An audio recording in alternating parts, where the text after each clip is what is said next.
Hello students, क्या हाल चाल। आज के क्लास में हम सीखने वाले हैं ideal gas equation of state. Ideal gas equation of state कैसे आया, कौन कौन से साइंटिस्ट इन्वॉल्व थे, किस ईयर में क्या हुआ, कैसे 150 साल के मेहनत के बाद एक इक्वेशन ऑफ स्टेट दिया गया पीवी इक्वल टू एनआरटी, जिसको हम ideal gas equation of state समझ कहते हैं। और फिर ideal gas equation of state क्या है, कैसे इसका एप्लीकेशन क्या है, कहां ये अप्लाई होता है, कहां नहीं होता है। तो ये सब समझेंगे पूरा हिस्ट्री और टाइमलाइन के साथ ideal gas equation of state. तो जो ideal gas equation of state है वो इसका काम जो स्टार्ट हुआ था वो स्टार्ट हुआ था 1660 में। 1660 में 1660 में एक ब्रिटिश साइंटिस्ट थे, रॉबर्ट बॉयल। और इन्होंने क्या करा था, एक वैक्यूम चैम्बर में एक एक्सपेरिमेंट करा और अपने एक्सपेरिमेंट के रिजल्ट के बाद इन्होंने कहा कि किसी भी गैस का जो प्रेशर होता है वो उसके वॉल्यूम के इनवर्सली प्रोपोर्शनल होता है। तो रॉबर्ट बॉयल ने क्या कहा कि किसी भी गैस का जो प्रेशर होता है वो वॉल्यूम के इनवर्सली प्रोपोर्शनल होता है जब आप कांस्टेंट रखते हैं टेम्परेचर। अगर आप टेम्परेचर कांस्टेंट रखते हैं तो किसी भी गैस का जो प्रेशर होता है वो वॉल्यूम के इनवर्सली प्रोपोर्शनल होता है। इसका मतलब ये हुआ कि अगर आप प्रेशर को डबल कर दोगे तो वॉल्यूम आधा हो जाएगा, अगर आप प्रेशर को ट्रिपल कर दोगे तो वॉल्यूम 1/3 हो जाएगा। तो यही लॉ जो है उसको कहते हैं बॉयल्स लॉ। यहां से एक लॉ मिला जिसको हम क्या कहते हैं, बॉयल्स लॉ। और ये बॉयल्स लॉ है कि pressure is inversely proportional to volume at constant temperature. जब टेम्परेचर कांस्टेंट हो तो प्रेशर वॉल्यूम का इनवर्सली प्रोपोर्शनल होता है। ये एक्सपेरिमेंट के थ्रू आया जिसको हम कहते हैं वैक्यूम चैम्बर एक्सपेरिमेंट। ये भी मैं लिख देता हूं। जो एक्सपेरिमेंट था उसका नाम था वैक्यूम चैम्बर एक्सपेरिमेंट। ये बहुत फेमस एक्सपेरिमेंट हुआ था। एक्सपेरिमेंट, ये मार्कर जरा बदल लेता हूं। इसके बाद क्या हुआ कि इस लॉ के आने के 140 साल बाद 140 इयर्स लेटर 102 में 142 इयर्स के बाद जो है दो साइंटिस्ट ने कुछ काम किया था। एक साइंटिस्ट थे गे लुसाक और दूसरा साइंटिस्ट थे जे चार्ल्स। तो जे चार्ल्स और गे लुसाक, इन दोनों साइंटिस्ट ने बहुत सारे एक्सपेरिमेंट किए गैस पे और इन्होंने दो लॉ दिया। पहले लॉ को कहते हैं चार्ल्स लॉ और दूसरे लॉ को कहते हैं गे लुसाक लॉ। तो पहले जो ये चार्ल्स लॉ था ये करीब 10-15 साल पहले ही दे दिया गया था, लेकिन ये पब्लिश नहीं हुआ था। तो इस काम को पब्लिश जो है बाद में गे लुसाक ने किया और वो 1802 में किया। तो इसीलिए हमने लिखा है कि एक साथ जे चार्ल्स और गे लुसाक। तो इन दोनों ने मिलकर दो लॉ दिया। पहले लॉ को कहते हैं चार्ल्स लॉ। उसके अनुसार किसी भी गैस का जो वॉल्यूम होता है वो टेम्परेचर के डायरेक्टली प्रोपोर्शनल होता है अगर आप प्रेशर को कांस्टेंट रखते हैं। At constant pressure volume of any gas is directly proportional to temperature. इसका मतलब ये हुआ कि अगर आप टेम्परेचर को बढ़ाओगे तो वॉल्यूम भी बढ़ेगा, अगर आप टेम्परेचर को डबल करोगे तो वॉल्यूम भी डबल हो जाएगा। इस लॉ को कहा गया चार्ल्स लॉ। Charles law. और जो गे लुसाक थे उन्होंने भी एक अपना लॉ दिया। उसके अनुसार जो प्रेशर होता है किसी गैस का वो होता है टेम्परेचर के डायरेक्टली प्रोपोर्शनल अगर आप वॉल्यूम कांस्टेंट रखते हैं। तो कांस्टेंट वॉल्यूम पे प्रेशर और टेम्परेचर में डायरेक्ट रिलेशन होता है। इसका मतलब ये हुआ कि अगर आप किसी गैस का वॉल्यूम कांस्टेंट रखते हैं, वॉल्यूम को नहीं बदलते हैं, अगर आप उसका प्रेशर बढ़ाते हैं तो टेम्परेचर भी बढ़ जाएगा। तो इस लॉ को कहते हैं गे लुसाक लॉ। और ये जो दोनों साइंटिस्ट थे ये थे फ्रेंच साइंटिस्ट, ये फ्रांस के थे, फ्रेंच साइंटिस्ट। ये जो रॉबर्ट बॉयल थे ये थे ब्रिटिश साइंटिस्ट, ये इंग्लैंड के थे। तो ये सब हो गया 140 साल में। इसके करीब 10 साल बाद 1812 में क्या हुआ कि एक इटालियन साइंटिस्ट ने एक लॉ दिया जिसको उन्होंने कहा एवोगाड्रो लॉ। और जो साइंटिस्ट थे उनका नाम था एवोगाड्रो। और एवोगाड्रोस के हाइपोथेसिस या लॉ के अनुसार उन्होंने ये कहा कि अगर कांस्टेंट रखें प्रेशर और टेम्परेचर को, if pressure and temperature are constant, equal volume of all gases contain equal number of molecules. इसका मतलब ये हुआ कि अगर आप 4-5 गैस लेते हैं और सबका सेम वॉल्यूम रखते हैं, मान लो कि 1 मीटर की सबका वॉल्यूम रख लिए, तो उन्होंने ये कहा कि अगर आप वॉल्यूम कांस्टेंट रखते हैं, वॉल्यूम सेम रखते हैं और प्रेशर टेम्परेचर कांस्टेंट रखते हैं, तो क्या होगा कि हर गैस में नंबर ऑफ मॉलिक्यूल्स जो होंगे वो बराबर होंगे। तो ये जो लॉ आया एवोगाड्रो लॉ, उसके अनुसार वॉल्यूम जो है डायरेक्टली प्रोपोर्शनल होगा नंबर ऑफ मोल्स के, या नंबर ऑफ मोल्स जो होगा वो डायरेक्टली प्रोपोर्शनल होगा वॉल्यूम के। मतलब अगर वॉल्यूम बराबर हो गैस का कांस्टेंट प्रेशर और टेम्परेचर पे, तो नंबर ऑफ मोल्स भी बराबर होंगे। यहाँ पे n क्या है, नंबर ऑफ मोल्स। तो ये क्या है, जब प्रेशर कांस्टेंट हुआ और टेम्परेचर भी कांस्टेंट हुआ, तो देखो कितना साल लग गया, 152 साल। 152 साल में जो है 152 इयर्स के बाद ये 3 लॉ आए एक एक करके। रॉबर्ट बॉयल ने दिया बॉयल्स लॉ, चार्ल्स और गे लुसैक लॉ आया 1812 में, ये दोनों फ्रेंच साइंटिस्ट थे। और ये एवोगाड्रो थे इटालियन इंजीनियर या इटालियन साइंटिस्ट कह लो, सबको साइंटिस्ट कह रहे हैं तो हम इसको भी साइंटिस्ट कह लेते हैं, इटालियन थे ये। और इन्होंने एवोगाड्रो लॉ अपने नाम से, देखो ये पहले जो लोग थे ना, आज भी हैं, बड़े ही मतलब पॉसेसिव होते हैं, जो काम करेंगे अपने नाम से करेंगे। तो ये लोग भी ऐसे ही थे और इन्हीं लोगों के कारण क्या हुआ कि आज भी लोग ऐसे ही करते हैं। जहां देखो सबको अपना नाम चाहिए। अगर हमारे टाइम में काम हुआ, अगर हमने काम किया तो हमारे नाम से होना चाहिए। तो ये पहले भी था और आज भी है। तो इन्होंने जो लॉ दिया उसको कहा गया एवोगाड्रो लॉ। और फिर ये जो है 152 इयर्स के बाद इस तरह से 4 लॉ मिल गए। रॉबर्ट बॉयल ने बॉयल्स लॉ दिया, फिर चार्ल्स लॉ मिला, फिर गे लुसैक लॉ मिला, और इसको कहते हैं एवोगाड्रो लॉ, एवोगाड्रोस लॉ, या इसको एवोगाड्रोस हाइपोथेसिस भी कहते हैं। तो एक 152 इयर्स में 4 हमको लॉ मिल गए, ये वाले, ये चारों। अब जो है 1834 में, मतलब ये सब होने के करीब 22 इयर्स के बाद 1834 में फिर से एक फ्रेंच इंजीनियर आया जिसका नाम था क्लैपेरॉन। और इन्होंने कुछ ना करा, इन्होंने कुछ खास काम नहीं करा, कुछ नया नहीं करा, इन्होंने सबको कंबाइन कर दिया। बॉयल्स, चार्ल्स, एवोगाड्रो और गे लुसैक, चारों को कंबाइन कर दिया और इन्होंने ideal gas equation of state दिया। लेकिन ये उनके नाम से नहीं हुआ, कोई नहीं जानता है कि ये क्लैपेरॉन कौन है।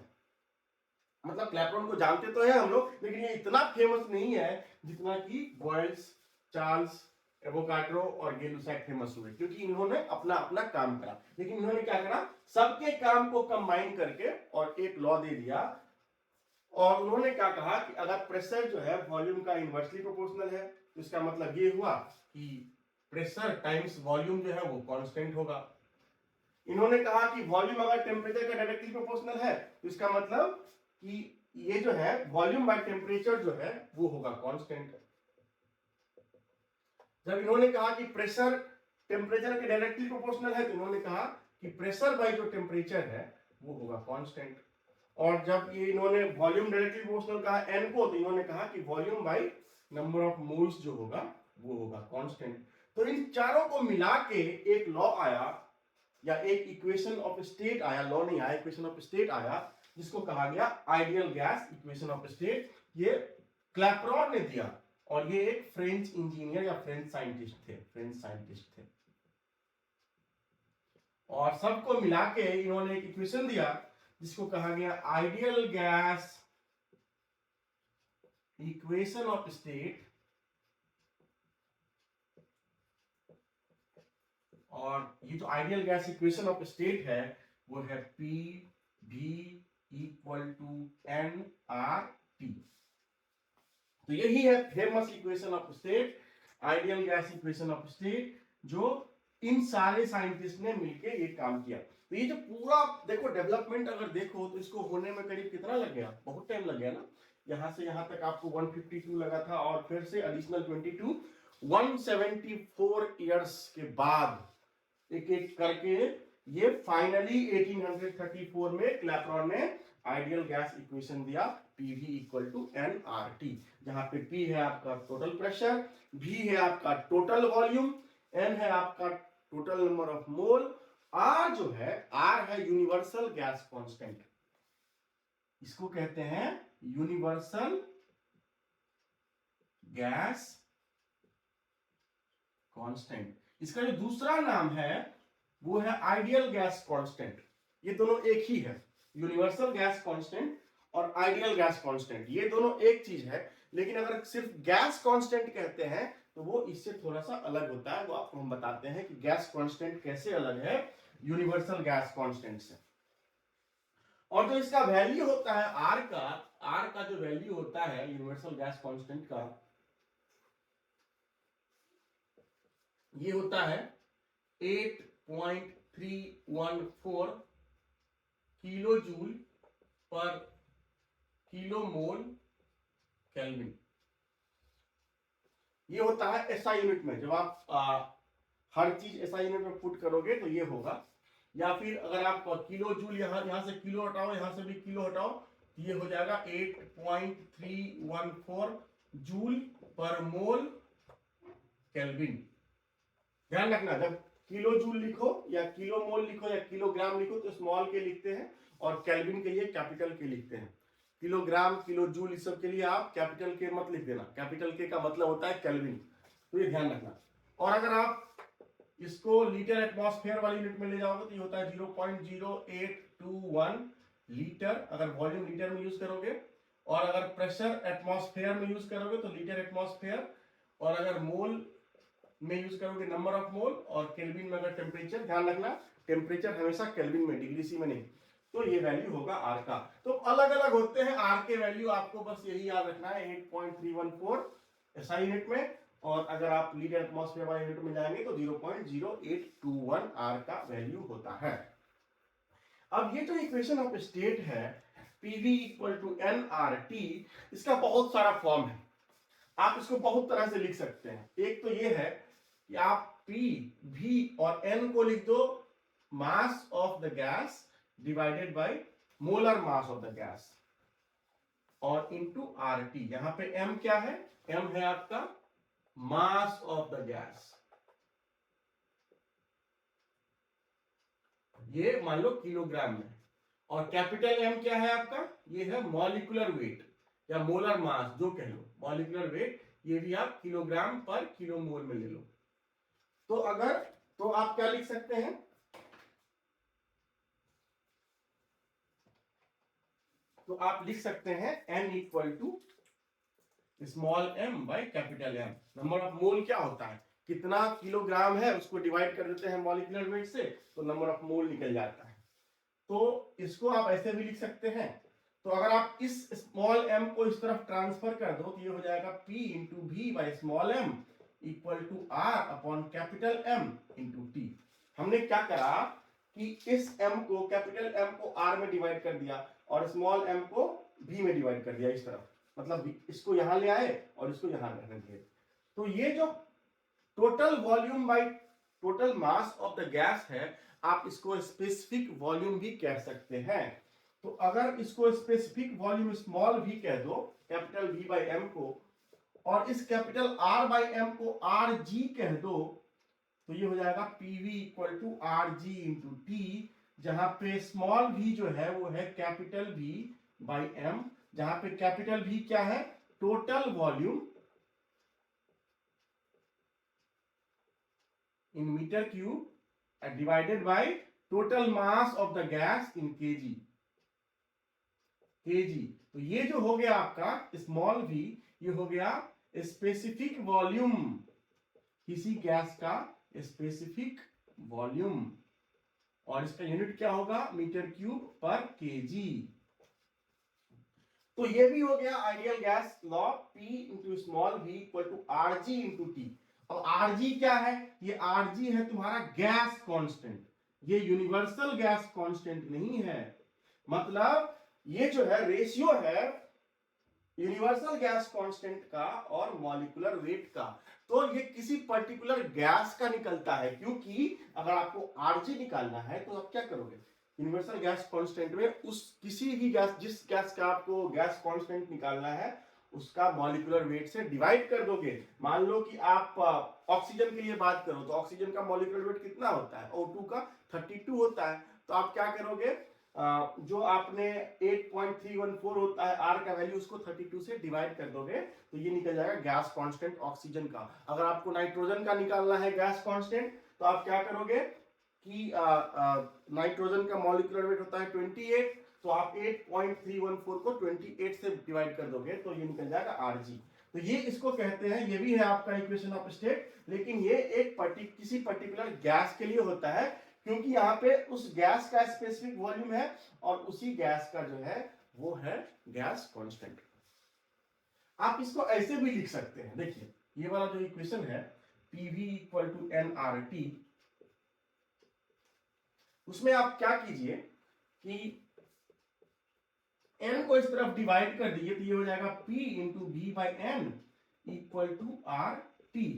तो ये हो जाएगा आपका P into V M equal to R T, जहां पे Vm क्या है, Vm है आपका मोलर वॉल्यूम, क्योंकि ये total volume per unit mole है ना, total volume by total number of मोल, तो ये हो जाएगा आपका मोलर वॉल्यूम और इसका यूनिट क्या होगा, मीटर क्यूब पर मोल, और ये होगा आपका total volume by total number of मोल। तो ये भी हो गया आपका ideal gas equation of state. जब आप यहाँ पे मोलर वॉल्यूम यूज करोगे तो ये होगा यूनिवर्सल गैस कांस्टेंट ही, आरजी नहीं होगा, कैपिटल आर ही होगा। और बहुत सारे फॉर्म हैं, मैं वो भी बता देता हूं आपको ideal gas equation of state के। आप ऐसे भी लिख सकते हैं पीवी इक्वल टू nRT, और आप यहां पे क्या करो, n को फिर से लिख दो small m by capital M, जहां पे स्मॉल m टोटल मास हो गया, कैपिटल M जो है मोलर वेट हो गया, इंटू RT, और फिर आप क्या करो कि इस m को इस तरफ ट्रांसफर कर दो, सो P, और नहीं, इस v को उस तरफ ट्रांसफर कर दो और m कैपिटल M को इस तरफ ट्रांसफर कर दो, तो Pm equal to small m by v into R T. क्या करा हमने, इस कैपिटल M को यहां से उठा के यहां डाल दिया और इस स्मॉल v को यहां से उठा के यहां डाल दिया, तो ये इस तरह से हो गया। तो ये हो गया Pm, और ये है mass by volume, total mass by total volume, ये होगा density of gas, so Pm equal to rho R T. ये भी है ideal gas equation of state, जहां पे रो क्या है, रो है आपका डेंसिटी, रो क्या है, रो है आपका डेंसिटी।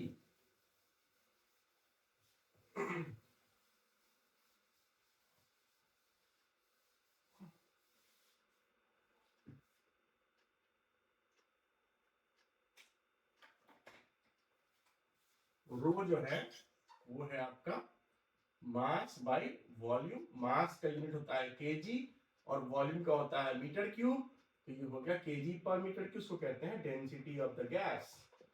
तो बहुत सारे फॉर्म है ideal gas equation of state के, आप जो लिखना चाहो जो यूज करो, लेकिन सबका मतलब एक ही है। तो अब आपका सवाल ये होगा कि ये जो ideal gas equation of state है पीवी इक्वल टू nRT, ये कहाँ यूज होता है, इसका एप्लीकेशन हम कहाँ कर सकते हैं, ये कहाँ पे यूजफुल है और कहाँ पे यूजफुल नहीं है। तो जो ideal gas equation of state है वो जो डिराइव किया गया था वो लो प्रेशर पे और हाई टेम्परेचर पे। इसका मतलब ये हुआ कि ideal gas equation of state low pressure पे और हाई टेम्परेचर पे ज्यादा अच्छा होता है या ज्यादा अच्छा रिजल्ट देता है। इसका मतलब ये भी हुआ कि जब प्रेशर कम होगा तो गैस का डेंसिटी जो है वो बहुत कम हो जाएगा। इसका मतलब है कि अगर प्रेशर कम है तो जो गैस के मॉलिक्यूल्स होंगे वो दूर दूर रहेंगे, क्योंकि प्रेशर कम है, लोगों को एक दूसरे के पास आने की जरूरत नहीं है। तो इसीलिए क्या है कि इसका जो एप्लीकेशन है या वैलिडिटी कह लो आइडियल गैस का, वो कहां कहां होगा। तो सबसे पहले हमने क्या कहा कि ये लो प्रेशर और हाई टेम्परेचर पे, इसका मतलब है कि किसी भी गैस जिसका लो डेंसिटी हो उसके लिए काम करता है। तो ये लो डेंसिटी में काम करता है। और लो डेंसिटी कब होता है?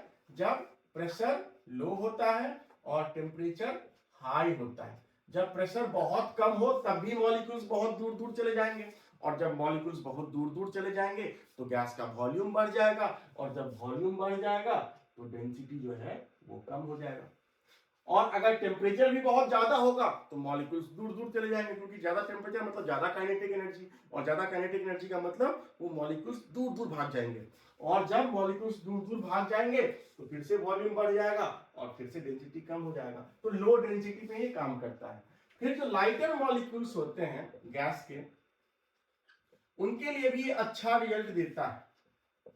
जैसे कि हाइड्रोजन ले लो, हीलियम ले लो, फिर या फिर नाइट्रोजन ले लो, ऑक्सीजन ले लो, एयर ले लो, आर्गन ले लो। ये जितने भी मॉलिक्यूल्स हैं लाइटर मॉलिक्यूल्स, इसके लिए ये अच्छा रिजल्ट देता है।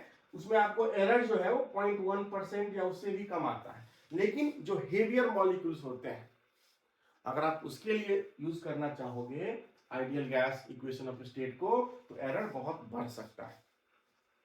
अब आप ये पूछोगे कि क्या हम स्टीम के लिए, क्योंकि थर्मोडायनामिक्स में स्टीम बहुत इंपॉर्टेंट है, चाहे पावर प्लांट की बात करो, क्या हम स्टीम के लिए इसको यूज कर सकते हैं क्या ideal gas equation of state? तो हम ये कहेंगे कि आप स्टीम के लिए यूज कर सकते हैं, लेकिन बहुत कम प्रेशर तक यूज कर सकते हैं। तो अगर स्टीम की बात करो, सो फॉर स्टीम अगर आप ideal gas equation of state लगाना चाहते हो तो प्रेशर जो होना चाहिए 10 किलो पास्कल से कम होना चाहिए, तब आपको ideal gas result, ideal gas equation जो है वो 0.1% का एरर देगा या उससे भी कम का एरर देगा। लेकिन अगर आप हाई प्रेशर पे स्टीम में अगर ideal gas equation of state लगा दिए तो एरर जो है वो 100% भी हो सकता है। इसका मतलब ये हुआ कि स्टीम पावर प्लांट में जहां पे बहुत प्रेशर ज्यादा होता है, 100 kg पर सेंटीमीटर स्क्वायर या 200 kg पर सेंटीमीटर स्क्वायर, चाहे लो प्रेशर स्टीम की बात करो चाहे हाई प्रेशर स्टीम की बात करो, वो बहुत ज्यादा प्रेशर होता है। तो उस कंडीशन में अगर आप ideal gas equation of state लगाओगे तो वो 10 किलो पास्कल से बहुत ज्यादा होता है। तो इसका मतलब ये हुआ कि एरर जो है वो 10 गुना 100 गुना भी हो सकता है। इसीलिए आपको स्टीम के लिए पावर प्लांट वाले केस में आपको ideal gas equation of state अच्छा रिजल्ट नहीं देगा, आपको नहीं लगाना है। तो ये पूरा कॉन्सेप्ट था ideal gas equation of state के लिए। अब तुम ये पूछोगे कि भाई इसको इक्वेशन ऑफ स्टेट क्यों कहते हैं? तो कोई भी इक्वेशन जो प्रेशर, वॉल्यूम और टेम्परेचर तीनों को रिलेट करता है, कोई भी इक्वेशन, चाहे कोई भी रिलेशन हो जो प्रेशर, वॉल्यूम और टेम्परेचर को रिलेट करता है, हम उसको कहते हैं equation of state. Equation of state. और जिसमें बहुत सारे इक्वेशन ऑफ स्टेट है, ऐसा नहीं कि सिर्फ PV equal to RT equation of state है। ये तो आइडियल गैस के लिए ये सबसे सिंपलेस्ट है। इसके बाद जो है धीरे धीरे कॉम्प्लेक्स इक्वेशन ऑफ स्टेट भी हैं। तो इक्वेशन ऑफ स्टेट सिंपलेस्ट भी है और बहुत कॉम्प्लेक्स भी है। तो आइडियल गैस जो इक्वेशन ऑफ स्टेट है जो हमने अभी बात किया, ये सिंपलेस्ट इक्वेशन ऑफ स्टेट है, सबसे सरल है, सबसे आसान है। इसके बाद जितने भी इक्वेशन ऑफ स्टेट हैं वो सारे जो है वो बहुत डिफिकल्ट है, बहुत कॉम्प्लेक्स है। तो इसीलिए इसको इक्वेशन ऑफ स्टेट कहते हैं, क्योंकि ये प्रेशर, वॉल्यूम और टेम्परेचर तीनों को रिलेट करता है। इक्वेशन ऑफ स्टेट ऐसे तीन तरह का होता है। एक होता है मैकेनिकल इक्वेशन ऑफ स्टेट, एक होता है केमिकल इक्वेशन ऑफ स्टेट, एक होता है थर्मल इक्वेशन ऑफ स्टेट। तो जो हम equation of state pressure, volume, temperature को रिलेट कर रहे हैं उसको हम कहते हैं मैकेनिकल इक्वेशन ऑफ स्टेट। बाकी केमिकल इक्वेशन ऑफ स्टेट और थर्मल इक्वेशन ऑफ स्टेट आपको समझने की जरूरत नहीं है, ये आपके स्कोप से बाहर है, बस हम जानने के लिए बता दिए। तो बच्चों अगर सारा चीज समझ में आ गया और आपको ideal gas equation of state का कोई भी अगर डाउट है तो आप इस वीडियो के नीचे कमेंट बॉक्स में लिखिएगा, मैं उसको आंसर करने की कोशिश करूंगा। और अगर आपको ये वीडियो पसंद आया तो इस चैनल को सब्सक्राइब करिए और इस वीडियो को शेयर भी करें। Thank you.